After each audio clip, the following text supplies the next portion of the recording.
এখন অনেকে দেখতেছি নেপালের অভ্যুত্থানের সাথে আমাদের অভ্যুত্থান মিলাইতেছে। অর্থাৎ নেপালে অভ্যুত্থান হওয়ার পর থেকে তাদের অন্তর্বর্তী সরকার নির্বাচনের ঘোষণা দিয়ে দিয়েছে কবে নির্বাচন হবে।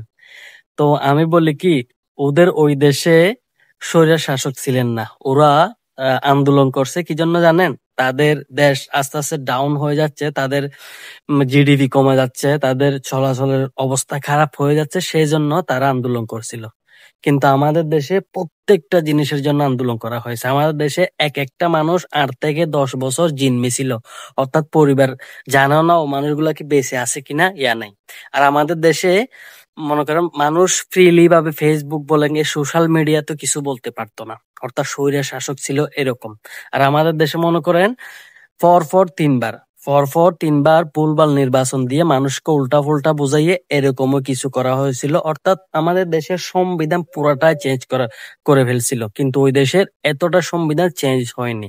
তাই আমাদের দেশ আর ওদের দেশ সেম না। আমাদের দেশে নির্বাচন দিতে হইলে যে বিগত সরকার যে যে সংবিধানগুলো চেঞ্জ করছে, অর্থাৎ ওনার নিয়মে সংবিধান করা হয়েছে, সবগুলো গণতান্ত্রিক ভাবে সংবিধান করতে হবে। এরপর আপনি আমাদের দেশে নির্বাচন দিতে পারবেন।